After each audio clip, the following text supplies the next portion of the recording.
This podcast is brought to you by the Ultimate Lettering Quiz. Find out just how much you really know about letters by taking the quiz for free on martinaflor.com/quiz. Enjoy! Uno, dos, tres.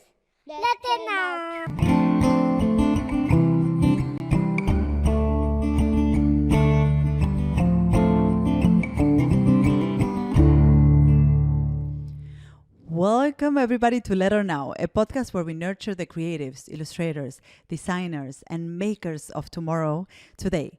My name is Martina Flor. I'm a lettering artist, author, educator, and the host of the show. And today we will be making the second part of the review of the golden moments of this first season of the podcast. As you know, during the first season, I had the pleasure to have several lettering artists, illustrators, and creatives on the show. And together we touched on a lot of different topics that are relevant to you and to all other people doing creative work out there. We had so many golden moments that one review episode wasn't enough. So here's the second one curated for you. And I want to say that please stay until the end because I will be sharing with you the second part of what will be coming in the second season of the podcast. So stick around. I have a lot of things to share with you. So without further ado, we'll dive into the highlights of the first season. During this first part of the podcast, I got to interview artists and creatives that are currently doing work they love, but it wasn't always like that. Something that I saw coming up as a pattern was that they recognized a moment or a few cues and things that made them go down the path that lead them to their moment where they are right now and the position in their lives and their creative work that they are right now. So let's hear how lettering artist Dan Forster discovered his creative calling. Yeah, because it was around that time that I decided to make the switch to go into lettering like full steam ahead and stop everything else. Because before that, there'd been this period of time where I was still doing graphic design work. I was doing like bits of illustration work, and I was trying to do some lettering as well. And I got one or two small projects, but I hadn't really focused on it too much. And at the time, my website was a mess. There was graphic design work, there was illustration work, there was lettering work, and it's like bits of everything, but nothing of anything. There was no focus. So I think I got to like 2016 or 2017, and I thought, I feel like I might be good enough to just try and get rid of everything else, or at least, calm it down a little bit and try to focus. So, and that was a big thing. And once I did that, I had to work really hard for quite a long time. And, I was turning away graphic design projects that beforehand I wouldn't have. So my income went down for a little bit, but I just thought I'm going to get through this. And I really wanted to make it happen. And yeah, I guess it was just persistence, really, and the fact that I loved it. So yeah, lots of different sort of motivating factors, but I guess the main one is I'd fallen in love with letters, and I wanted to see if I could make a career out of it. And as Dan, many other creatives that I interviewed throughout the podcast were revealing or unveiling certain moments that they recognize as the moment where they realize, hey, I think there's something here. I think this is something I could do for myself. So if you listening are thinking right now or are trying to figure out right now, what is the thing that you are good at? What is the thing that you want to continue doing? Don't worry, this is something that happens often, and this is something that happened to many of the creatives that I interview throughout this podcast.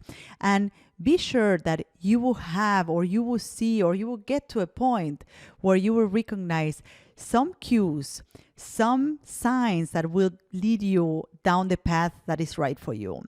And one of the episodes of the podcast that I really liked in relation to developing your creative skill and also starting your career as a creative was the episode with one of my old friends, the Italian calligrapher Giuseppe Salerno, with whom I carried on a personal project that went viral many years ago and truly propelled my career as a lettering artist. And we discussed during that podcast, we discussed the importance of feedback, because it's really hard to figure out things on your own. And it was great to have him on the show because he reminded me of these great times, but also what made them so great. It also reminded me how important it is to have people around you that support you along the way and that validates the work that you do and gives you feedback. We spoke a lot about feedback and how feedback can really make a difference in your work. Just to give you a bit of context, the project that I'm talking about is called Lettering versus Calligraphy, and it was an online battle between him and me. You can still find it online. I will put the link to the website on the show notes. So this is what we discussed on the show in relation to getting feedback from peers and people you can trust on. I remember was the inclusivity of the audience. When I mean, the project came out so popular and viral at the second, third day, and everybody asked to make a voting system. So then transform it into a battle. Yeah, I remember exactly. Like actually, we actually came up with this idea of like using one keyword. So we were drawing a letter or writing a letter, like a sexy S, for instance, right? And Giuseppe would write that letter and I would draw that letter. And then we would upload those two letters, one next to the other, to a website, right? And what made it really interesting for the audience or for the people is that they could vote. They could actually go to the website and decide which one was the best, right? And I think that also made it very interesting for us because we were friends and we were having a lot of fun, but we also wanted to win, right? Like. Yeah, I mean, it wasn't really like running for the medal. Yeah, you know, the first topic, the first target wasn't that one. We were focused on let's see how we can push our limits, and was really a fight into let's see who make it cooler, who make it better. And often we were uploading our letters, I remember, and we were like, oh no, Martina, I think you can do better. Oh no, Giuseppe, that sucks. Upload another one. You know, we were very into have a very healthy and genuine competition, you know. So this makes the perfect segue into the episode with Becca Clayson, also lettering and stop motion artist who was in the show to speak about community and competition. Now, Becca has a lot of experience building community, and, you know, if you ever get to know her, is a very communicative, friendly person in general, but she defines herself as an introvert.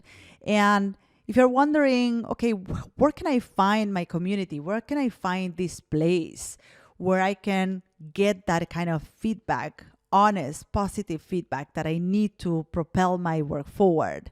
I think this bit that I'm going to share with you now will give you a lot of information and a lot of hints on how to do that.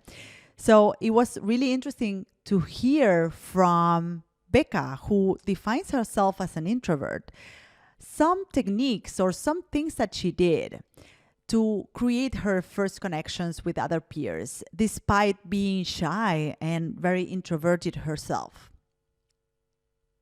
Yeah, as an introvert myself and as a naturally shy person, I can kind of fake it for a little while, you know, but after I need some time to myself. But I mean, I dealt with this a lot as well. And when I first started several years ago, starting to do hand lettering, I wanted some of that community, and I wanted to get to know people who were, doing the same thing or had the same interests. And one thing, like I went to a dribble meetup forever ago with just some local like designers in Salt Lake City, and it was kind of scary to go, but I'm still in contact with some of those people that I met that first time.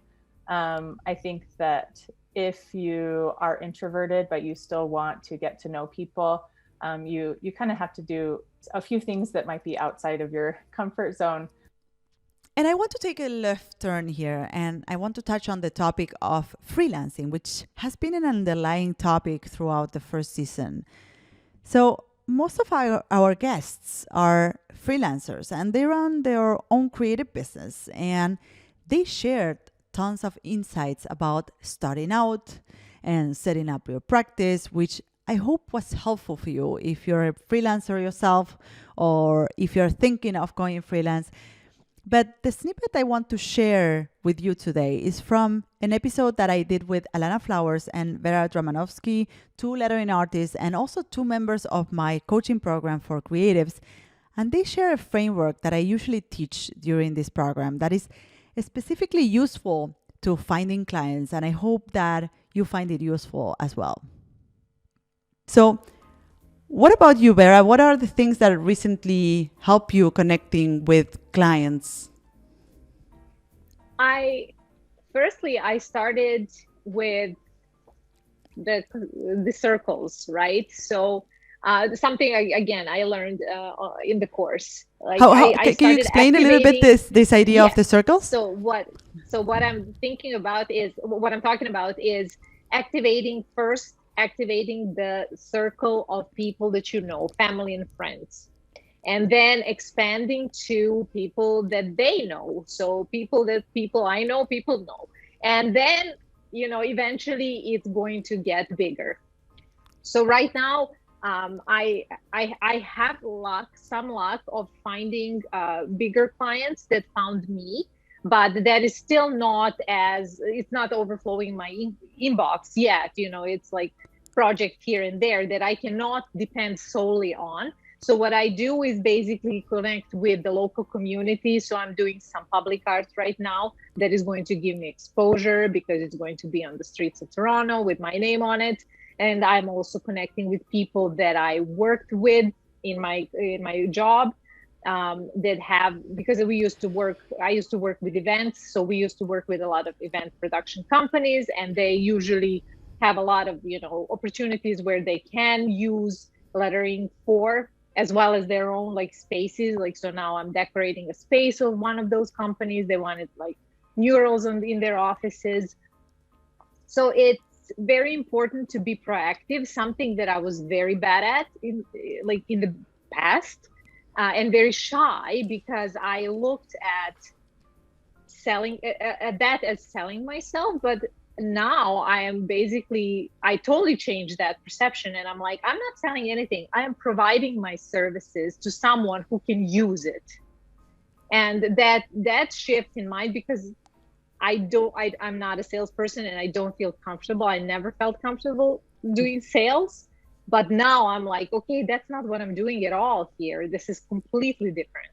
And that put me in my comfort zone, where I can confidently approach people and say, hey, listen, I do this, and I think you would really benefit if I was to do this for you.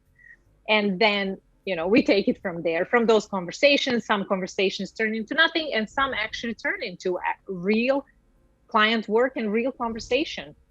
And also opening up some future possibilities. Not all of those conversations will come to fruition right away, but they may come to fruition a year from now, 2 years from now. You never know, but it's very important to start them. Yeah, and exactly. Like, I think that's also very important, like, to understand that not all your actions will have an immediate consequence, right? Perhaps the opportunity will come then in a year from now, but you need to start creating these connections and start these conversations now, so that those things happen down the road, right? And what about you, Alana? What are the things that brought you opportunities or connected you with clients and opportunities in your freelance business? Yeah, I mean, I loved everything that Vera said. Like, things we have to sort of shift our mindset from sales to I'm providing a service that has value. I think adjusting your mindset to be there is already like a great place to be, because it's very easy to feel very like, I don't know, maybe like you're begging people to like give you a job or something like that. It's just like, no, like I'm confident in what I can provide to someone, and this is what it is. And then other than like a mindset shift, you know, for yourself, whatever that means, I think pursuing passion projects has been a great avenue to explore for me. So I was in a bit of a rut, honestly, between when I decided to, you know, that I wanted to have a business and then from actually launching it. So in between that, it was like a month basically, or like a month and a half. I was just like, you know what, I'm going to do a little passion project where I do 25 days of lettering instead of 25 days of Christmas, because it was in December. So that was a little 25-day passion project that I did, that I revived from something that I had done 5 years ago when I had first started posting my lettering on Instagram. And I did it as like a retrospective. So I like updated the same phrases that I did from 5 years previous with the skills and knowledge that I have now. And it was so cool because I was just having fun. I was just trying to warm up my arm again and just like do lettering, because I had taken such a long break most of last year from lettering, because I was just like so like down. It's just like, oh, I'm just not feeling super inspired. But finding like a passion project really helped me sort of kick things in gear. And then maybe like a month or two after I had launched my business, a client reached out to me and had referenced my passion project that I had done in December as some of the styles that they were looking for, the work that they were asking me to provide. So I was just like, oh my gosh, that's so cool. So I feel like you might not be posting something at the time with like, I'm going to post this because it's going to get me X, Y, and Z client. If you can operate from that place of, this is something that I'm really passionate about, this is something that I'm interested in, you'll find that people will resonate with that authenticity and that vulnerability. And I feel like that's just sort of like a natural feeling that people gravitate towards. So I would say pursuing passion projects has definitely been something that is a great driving force for client work for me. And what I really love about this episode with Alana and Vera is that it sort of sets the tone for where to find opportunities for yourself as a creative, because oftentimes we think or we strive for the big projects and the great clients and the grandiose, dream projects. But actually, oftentimes the opportunities are around us and are at the reach of our hands. And oftentimes we oversee those opportunities that are around us that can really make a difference in our business and our work as creatives. So I think what they shared throughout this episode was really great in terms of setting up the perspective for where to find your opportunities as a creative. And I personally think that working for clients is not the only thing that a freelancer could do. In fact, I always push my students and coaches to be a bit more entrepreneurial with their creative practice. And this is where income streams come into play. And to discuss this topic, I invited lettering artist Ian Barnard, who has built his creative business around a few different things, not only working for clients, but also a YouTube channel and selling iPad brushes and a bunch of other stuff. And in that episode, Ian shared the steps to create an income stream, which goes like this. So for me, I was prioritizing the things that either I found more fun to do, because then that makes it quicker, the process to build upon. And if you can see some traction. So I do use social media a lot to find out whether to validate a product really, and whether I should spend my time on it.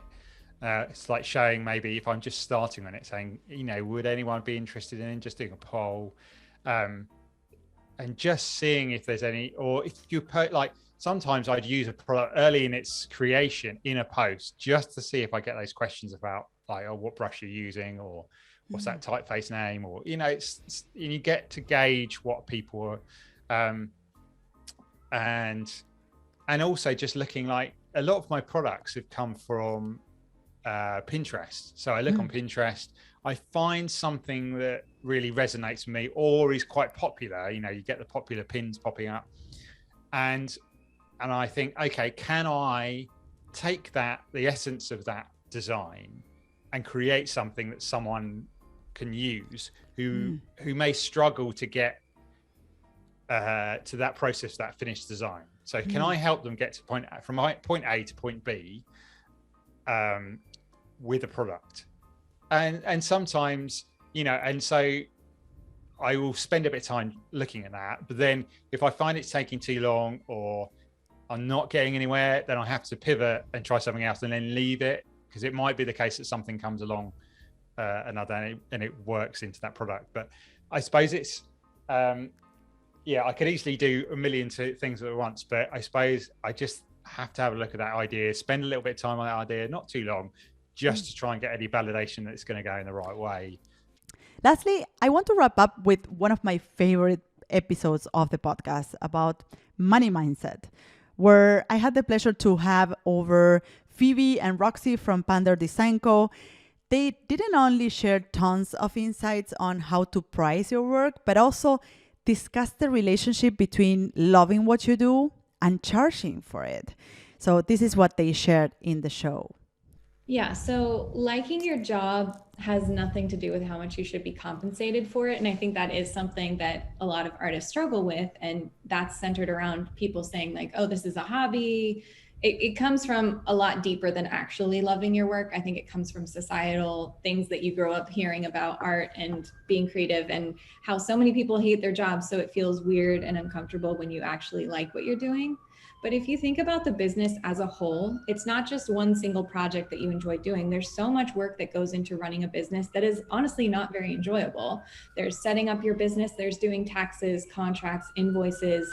And when you think about how much you love the actual design part, I wish that people would consider all the things that they don't like doing that they also have to be paying for with this work. They also have to think about the times that they don't have projects going in and it's a slow period, like the holidays. Like usually that's a slow period for us. And so we have to consider that throughout the rest of the year. So I think thinking about your business as a whole and not getting excited until you have a contract signed and deposit paid, you have to be okay with walking away until you have those two things. Because as you said, like if you're negotiating coming from a place of, I want to get this job no matter what, you're already lost. You're already not going to be a good salesperson. You're not going to charge what you are worth. So taking a step back and realizing like, if they aren't going to pay my rates, if they're not going to treat me with respect, if they're not going to sign a contract, I'm out, no matter what amazing opportunity, because there are endless cool projects, there are endless cool clients, there are endless amazing opportunities out there. This one single opportunity is not worth compromising your pricing. And we like to say too, Beyonce probably really likes what she does, but her concerts aren't free.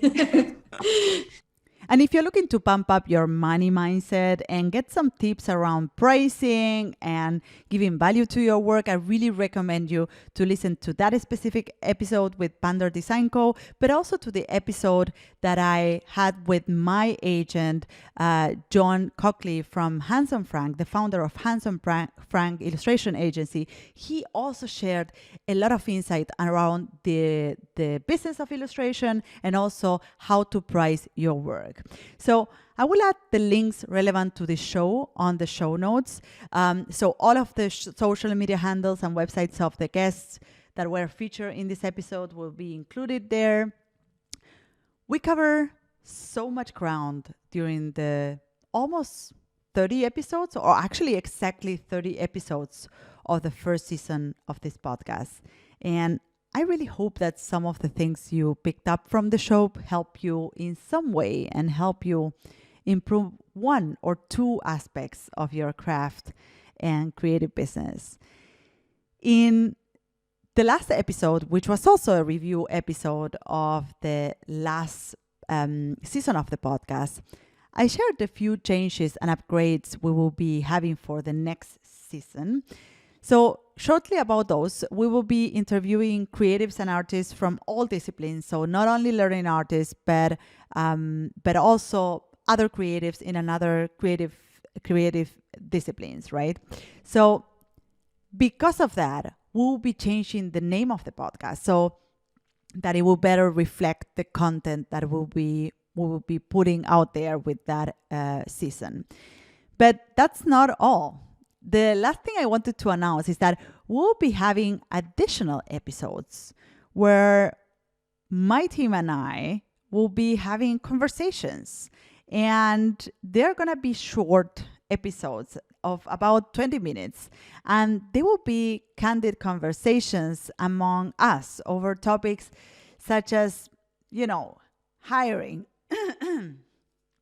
Again, these are going to be short episodes of about 20 minutes, and they will be candid conversations among us over topics that have to do with running a creative business, like hiring and giving feedback and being a leader and running a podcast and many other interesting things that I hope you will love. So you will get to see inside our work as a studio, as a creative studio, which I hope will give you a lot of insights and information of what is possible for you as a creative.